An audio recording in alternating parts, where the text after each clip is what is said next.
रविंदर रैना जी को अपनी पार्टी जो है वो भी इतना मतलब उसमें नहीं लेती है, वो हल्के में ही लेते हैं उनको। क्यों लेते हैं? मैंने देखा ना, मैंने जब वो प्रधानमंत्री जी आए वो तब मैंने देखा मैंने जब वो पहाड़ियों की जो बात कर रहे थे और मैंने देखा वही मंच में नहीं।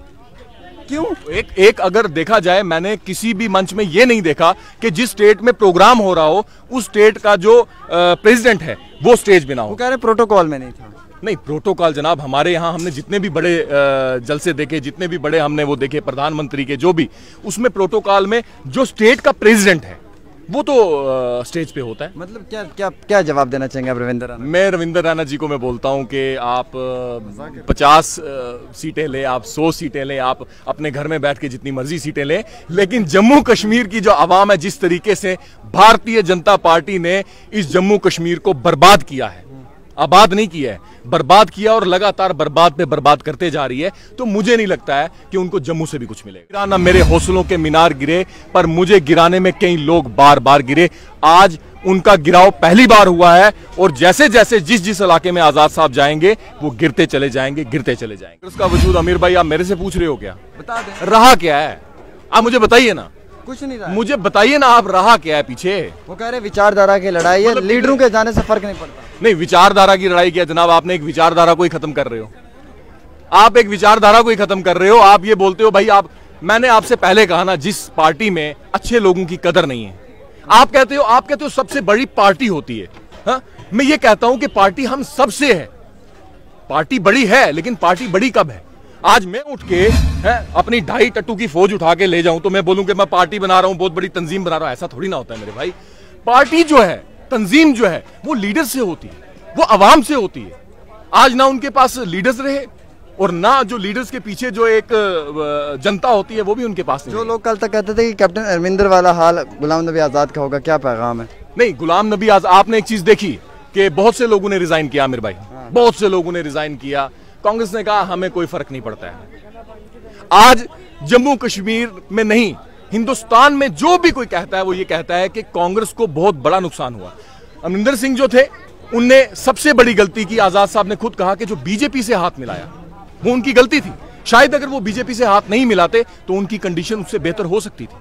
आज भी जो हमें बी टीम, सी टीम, डी टीम कहते हैं, मैं आपको पहले भी मैंने आपको एक चीज कही, आज भी कहता हूं, आप मुझे बताइए कि बीजेपी को सबसे ज्यादा किससे फायदा है? आप बताइए। पूरे हिंदुस्तान में बीजेपी दिन रात वो दुआएं करती है, वो मंदिरों में प्रार्थनाएं करती है कि ये जो विपक्ष है, जो दिल्ली से फैसले करने वाला है, ये ऐसा ही रहे। तो जब तक ये ऐसा है हम भी ऐसे के ऐसे रहेंगे। विपक्ष है ही नहीं है, कमरों से फैसले नहीं। गुलाम नबी आज़ाद की जानिब से आज जम्मू कश्मीर के तमाम लोगों के साथ जो वो खिताब किया गया, इस बातचीत के अंदर 3 बातों के ऊपर जो है वो बड़ा जोर किया गया। पहली तो कि जम्मू कश्मीर को रियासत का दर्जा मिलना चाहिए, यहाँ के बच्चों की नौकरियों की हिफाजत व तहफ़्फ़ुज़ हो, यहाँ की ज़मीनों की हिफाजत व तहफ़्फ़ुज़ हो, साथ ही साथ जो यहाँ के जम्मू कश्मीर के लोगों के बुनियादी हकूक़ के साथ छेड़खानी की गई है, वही हकूक़ उन्हें वापस लौटा कर दिया जाए मरकज़ की सरकार की जानिब से। हमारे साथ आज़ाद ग्रुप के ख़ास इमरान ज़फ़र चौधरी साहब हैं, जो आज़ाद ग्रुप के करीबी साथी माने जाते हैं और आज़ाद ग्रुप को लेकर हमेशा जो है वो आज़ाद के हक़ में बात करते हैं। आज इनसे ही तफसीलाती तौर पे जानने की कोशिश करेंगे कि आज़ाद साहब का क्या इम्पेक्ट पड़ा है। सबसे पहले तो मुझे ये बताएं कि जो लोग कल तक ये कहते थे कि आज़ाद ग्रुप जो है वो 2.5 लोगों की जमात है, क्या कहना चाहेंगे उन लोगों को, चाहे वो बीजेपी के हों या कांग्रेस के हों?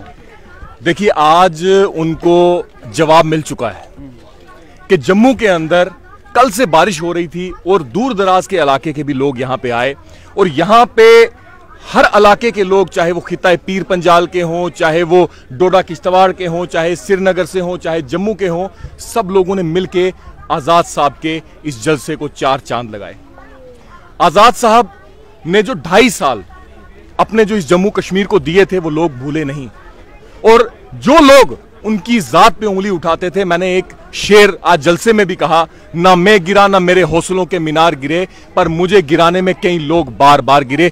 आज उनका गिराव पहली बार हुआ है और जैसे जैसे जिस इलाके में आज़ाद साहब जाएंगे वो गिरते चले जाएंगे, गिरते चले जाएंगे। क्या हम ये मान कर चलें कि भारतीय जनता पार्टी को टक्कर देने के लिए आज़ाद ग्रुप जो है वो अब रोडों पे निकलेगा, हक की लड़ाई लड़ेगा, प्रोटेस्ट करेंगे, मरकज़ की सरकार के खिलाफ उन प्रोटेस्टों में आप भी दिखोगे जो आज तक कभी प्रोटेस्ट का हिस्सा नहीं थे।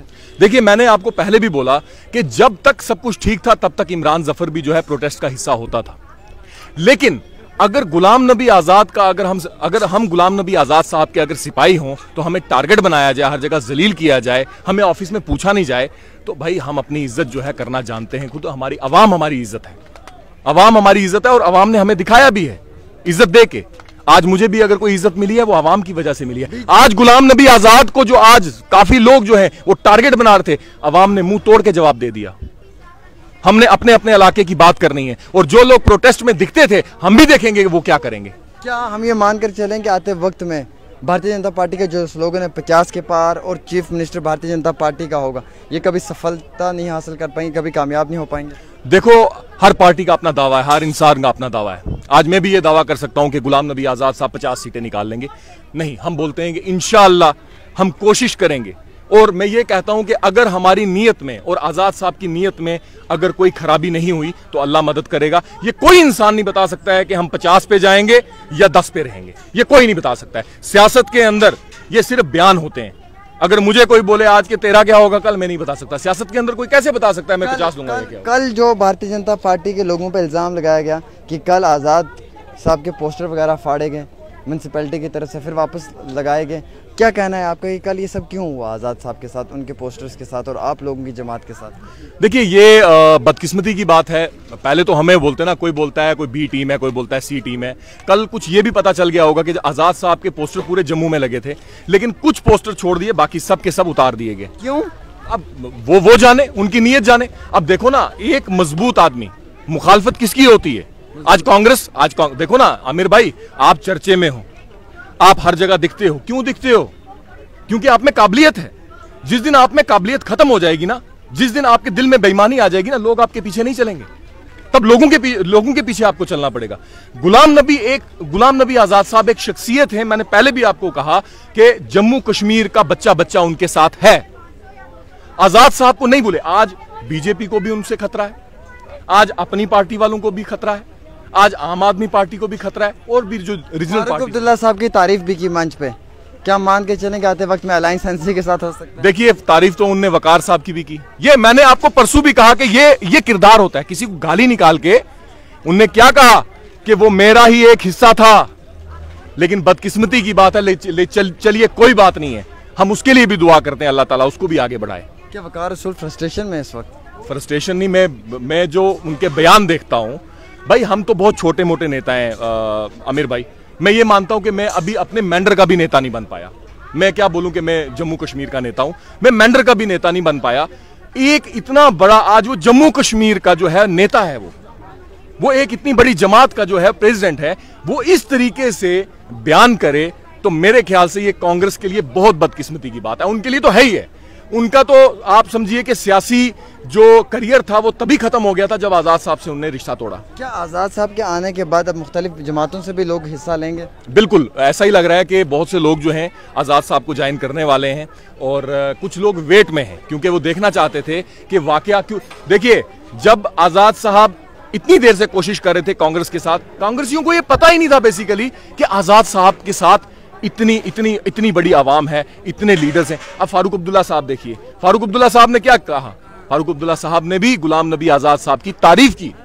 कोई भी संजीदा आदमी है वो आज़ाद साहब की तारीफ करेगा, क्योंकि उनका किरदार जो है वो एक जैसा रहा है। रविंद्र राणा ने कहा कि गुलाम नबी आज़ाद साहब के आने से भारतीय जनता पार्टी को कोई फर्क नहीं पड़ता है, हमारी केडर बेस पार्टी है, हम मजबूत हैं, हम इलेक्शन कंटेस्ट करेंगे, 50 के पार जाएंगे और चीफ मिनिस्टर बीजेपी का होगा, चाहे एक आज़ाद क्यों ना 100 आज़ाद आ जाए, फिर भी हमें घबराने की जरूरत नहीं, हम मजबूत हैं। देखिए, वो उनके अपने दावे हैं। अब रविंद्र रैना जी को अपनी पार्टी जो है वो भी इतना मतलब उसमें नहीं लेती है, वो हल्के में ही लेते हैं उनको। क्यों लेते हैं? मैंने देखा ना, मैंने जब वो प्रधानमंत्री जी आए वो तब देखा मैंने, जब वो पहाड़ियों की जो बात कर रहे थे, और मैंने देखा वही मंच में नहीं। क्यों? एक अगर देखा जाए, मैंने किसी भी मंच में ये नहीं देखा कि जिस स्टेट में प्रोग्राम हो रहा हो उस स्टेट का जो प्रेसिडेंट है वो स्टेज में ना हो। वो कह रहे प्रोटोकॉल में नहीं था।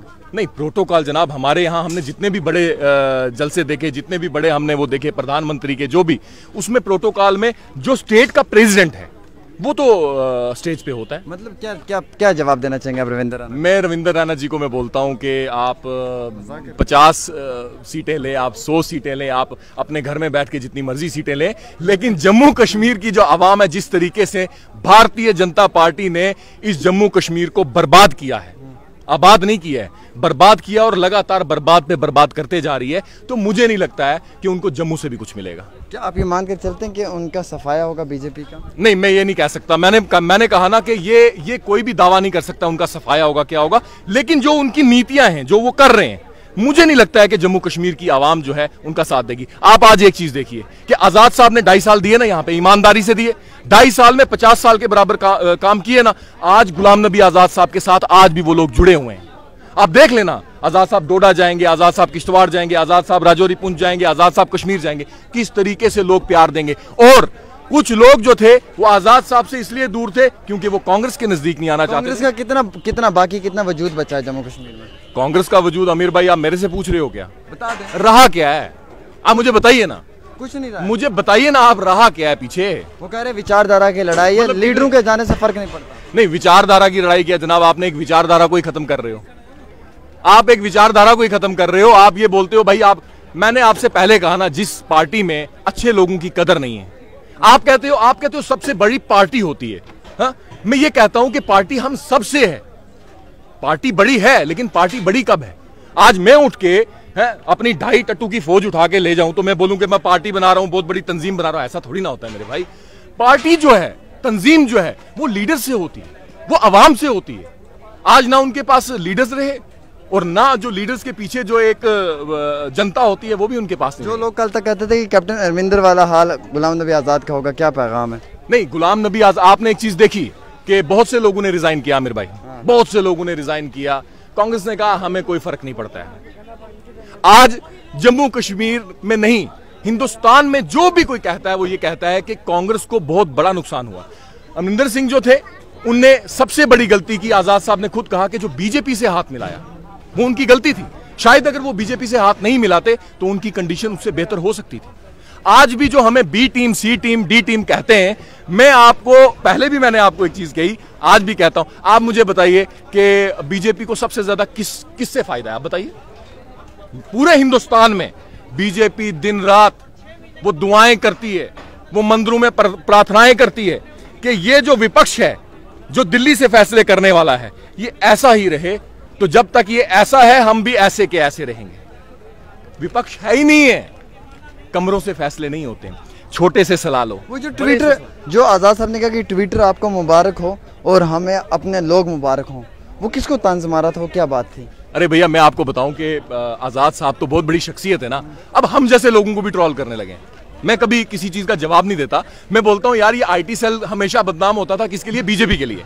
और ये वो लोग हैं, आप थोड़ा सा क्लियर करना, ना उसमें डीपी लगी हुई है, ना उनके फैन फॉलोइंग है। वो सिर्फ फेक अकाउंट से पकड़ के आजाद साहब के फोटो लगा के रविंद्र रैना जी के साथ, बाकियों के साथ हमारे लिए कुछ कहना, हम क्या है, लेकिन हमारे लिए भी जो है हमें भी ट्रोल किया जा रहा है। लेकिन चलो अच्छी बात है, ट्रोलिंग से आप भी तंग आए हो? नहीं, तंग नहीं आए।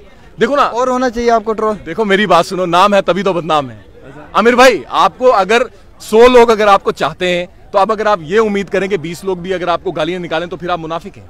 बिल्कुल, बहुत शुक्रिया, दुरुस्त बात की आपने। फिलहाल आज़ाद साहब का जम्मू कश्मीर के अंदर ये दौरा एक बहुत बड़ी चीज़ को साबित करता है कि लोगों का कितना बड़ा जो है वो बढ़ चढ़कर उन्हें प्यार देना और फिर आवाम की जानिब से उन्हें जो है एक बड़े हार्दिक तरीके से जो है वो उनका वेलकम करना और ये डिक्लेयर कर देना कि अगर आज़ाद साहब इसी तरीके से अपने लोगों के साथ रहेंगे तो आज़ाद साहब के साथ पूरा जम्मू कश्मीर रहेगा। फिलहाल भारतीय जनता पार्टी के लिए भी जो है वो परेशानी का एक बड़ा कारण जो है वो आज़ाद साहब बनते हुए दिख रहे हैं। ग्राउंड जीरो की रिपोर्ट, डेली तस्कीन पे आमिर सुहेल के साथ। शुक्रिया।